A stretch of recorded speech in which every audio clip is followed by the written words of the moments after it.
Hello and welcome to Critical Success. I'm Adam, and today I want to give a quick piece of Game Master advice. So if you spend any amount of time in the role-playing game communities online, whether it be Facebook groups, subreddits, or anything like that, you'll see a lot of new Game Masters asking the question of how do I get my players to roleplay more? And it's especially Game Masters that are running games for newer players.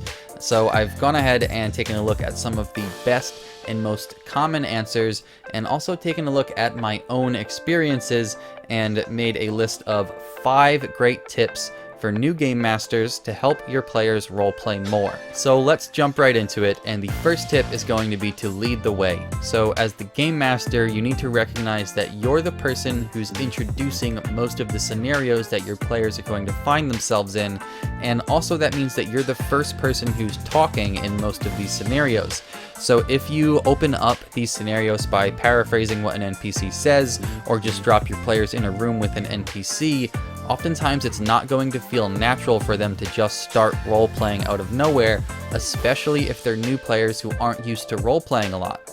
What you can do to help this is to start off the scenarios that your players are in by role-playing an NPC who is in that scenario as well, and this gives your characters a good chance to just respond to that naturally. Now let's take for example a situation in which your players finally come across a villainous NPC that they've been chasing. Maybe they've been tracking them through the woods for a couple of days, and you say, okay, you come across a lake and the whole thing is kind of shrouded in fog, and about 50 feet off the coast where you're standing, there's a small island. Standing on this island, there's a hooded figure, and he looks up and he says, oh, all right, you found me. So what are you going to do? Now that's a great scenario. It's descriptive. It tells your players everything they need to know to start acting it out. However, you're not really role-playing that character particularly well, or in a way that gives your players a good point to go off of to just respond to naturally. So let's say instead you introduce them to the same scenario. They come across this lake, but instead you say you see this hooded figure standing on the island. He looks up and he laughs a little and he says, so you found me. How foolish of you to come. You don't really think you can defeat me, do you? Now this is a much better way to start this off because it gives your players a good natural point to go off of. The NPC in question has asked them a question directly, one which they should feel inclined to answer. Chances are, if your players are playing characters who have a lot of pride and a lot of confidence, then they'll really want to, jump in and kind of start talking trash to this NPC who is really directly talking down to them. And there are a ton of situations in which you can do this. It is always best if you can find a way to start off a scenario by role-playing. Try it out. It will help your players to feel more comfortable and to feel like they have something to go off of for them to start role-playing as well. So the second tip is going to be to always make sure that your players feel comfortable. Now this is especially important again for newer players. When they show up to the table, maybe they've never role-played, maybe they've never played a role-playing game at all, and they need to feel like they're in a completely non-judgmental space, somewhere where they are totally comfortable to do whatever strange, silly things they want, because otherwise they aren't going to feel comfortable starting to roleplay. Now in reality, when you roleplay, and I'm sure that people who have been playing these games for a long time know this, sometimes you say something stupid because you're in the moment and you're just trying to kind of go off of what everyone else is saying. You're improvising and you might mess up. You might, kind of stumble on your words, or you might just say something that doesn't make a whole lot of sense. And yeah, it can be funny and everyone can laugh at it, but if a player's first time role-playing is that experience where they say something kind of stupid and everyone just laughs at them, then it really pushes them away from the hobby as a whole. It pushes them away from wanting to roleplay more, but also it might make them think that maybe this hobby just isn't for them because they're not a good role player. So as the game master, you are the arbiter of both the rules of the game, but also of the culture around your table. And it is important that not only are you always completely non-judgmental towards your players, but that if one of your players is being judgmental towards another one of your players, you shut that down immediately. You need to make sure that your players, especially the newer ones, always feel like they are in a comfortable environment, somewhere where they're not going to be judged, and somewhere where they can really let loose and do whatever silly, ridiculous things it is that they think their character would do. Now, the third tip is going to be to choose the right system. Now, if you've watched a few of the other videos on this channel, I'm sure you're well aware by now that there are plenty of RPG systems out there, and each one of them excels at something different. Some systems really excel at narrating a story, whereas others excel at combat mechanics, and some excel at getting players to roleplay their characters. Now, one of my favorite systems for this is Fate, or Fate Core. So one of the core mechanics in Fate is called aspects. Each character has 5 aspects, which you create at the time of creating your character. And an aspect is simply a short phrase or a short sentence about your character. So, for example, one could be, I am, a celebrated swordsman in the town that I come from. Another one could be something that maybe gets you into a little bit of trouble. Something like, I can't resist a good party or a night out on the town. So you'd have 5 of these aspects, and you also, at the start of your session, get 3 fate points. Now, fate points are something that you can spend anytime you're in a scenario where you're using one of your aspects to get a bonus on your roll. So let's say, for example, you're in a sword fight, you're in a duel with someone else from a neighboring town.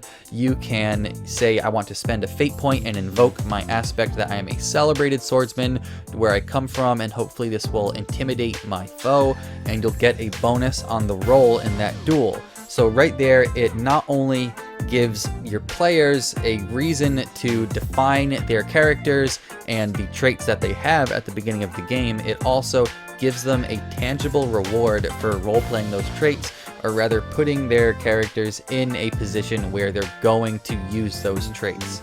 Now, the other thing that can be done with your aspects is that the Game Master can compel an aspect, and what that means is that a Game Master takes one of your aspects and uses it negatively against you. And they have to run it by you first, and if you agree to it, then you receive a fate point, which then you can use later on to give yourself a bonus. So for example, let's say that same character now has a very important journey that they have to go on starting tomorrow morning. The Game Master can say, all right, I want to compel your aspect that you can't resist a night out on the town, and say that maybe you accidentally stay up all night drinking and you're going to be exhausted tomorrow when you start your journey.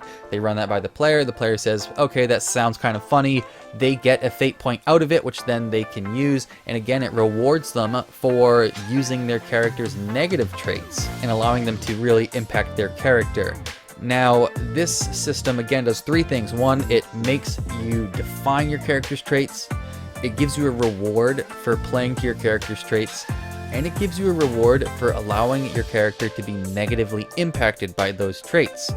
Now, of course, you don't have to play a game like this forever, but it can be very good at teaching your players a little bit about thinking as what their characters would do rather than just thinking mechanically, which a lot of people are inclined to do when they first start by making that a part of the mechanics of the game. Now, maybe you really just want to play D&D, and that's fine too, but I encourage you to maybe try a system like this even for just 2 or 3 sessions with brand new players, just to teach them the basics of role-playing, and then you can swap over to whatever system you really want to play once everyone starts to feel a little bit more comfortable with thinking as their characters.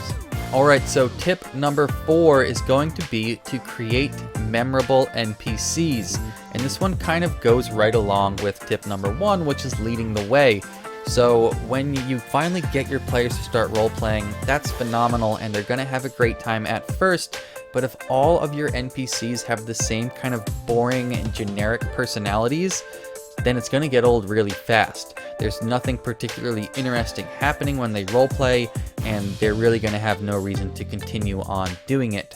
So I've found that some of my players, if I create an NPC that's, really interesting and becomes important to their characters and they don't see them for a while, then when they get back into town and they know that that NPC is there somewhere, the first thing they want to do as soon as they get into town, before they go rent a room or, find something to eat, is that they want to go find that NPC that they love, that they haven't seen in weeks, and only because they want to have a short little roleplay encounter with them, whether it be because they're funny or because they're dark and dramatic, or in any way they are entertaining to this player and they enjoy role-playing with that character specifically. So if you create memorable NPCs, it gives your players and their characters a reason to want to interact with them beyond just because it's part of the game. And finally, tip number 5 is going to be to know when to encourage roleplay, or rather know which players you should encourage to roleplay. So while role-playing is a big part of the hobby, and if you ask me, a particularly fun part of the hobby, it's just not something that everyone is super interested in, and that's okay. Some players play these games because they like the combat mechanics, or because they like the idea of journeying, or just because they like to sit back and enjoy the story from the point of view of a spectator. So I run a large weekly game. I have 8 players, and I have my core 4 or 5 role players who really kind of push the scenarios and are always talking to all the NPCs and always working to push the story forward. And then I have a few other players who aren't really heavy role players. And at first, when I noticed that, it had me worried, why aren't these players interacting with the world around them so much as the few that are? Are they not enjoying it? Are they not into the story? Are they not into the game? And then one day I had a conversation with one of my players who wasn't a particularly big role player. We were with some other people, and he started talking about D&D and saying how much he loved it and how good of a game I was running and how entertaining it was. And he knew all of the lore. He really knew about the characters and about what was going on. And he had a lot of, specific memories of fun times that he had enjoyed in the game. And that's when I realized that just because he isn't role-playing and isn't really interacting with the world in such a huge way as some of the other players, doesn't mean that he's not interested in it. Rather, he enjoys watching the story and kind of sitting back and being a spectator and being able to see all of these plot points unfold in front of him, and there's nothing wrong with that. In fact, that can be a great way to play. Now, if you have a table full of all spectator players who just want to watch the game, maybe that can cause some issues because no one's really pushing the game forward. But as long as you have, your 1 or 2 players that really want to roleplay heavily, it doesn't matter if everyone wants to. And if you're really a good game master, you won't push people to roleplay if they're either uncomfortable with it or if it's just not what they want to do. Not everyone is into this hobby for the same thing. That's one of the most beautiful things about it, that it is such a vast and varied hobby, even, between the different systems, but more so than that, just between the different play styles, the different ways that individual players at the same table can play the same game and the same campaign, and they can all enjoy it for different reasons. So that's going to be it for today. Hopefully this video helps some of the newer game masters out there with getting their players to roleplay a little bit more, or just getting them to feel more comfortable in making decisions based on their character's point of view. Now, if you're a more experienced game master and you have other tips, please leave them in the comments down below. And of course, let me know what type of content you've been enjoying the most on the channel and what you want to see more of. So as always, if you did enjoy this video, please leave a like, subscribe to the channel for more content, and share this video with your friends in the role-playing game community. Thank you so much for watching. Now go play.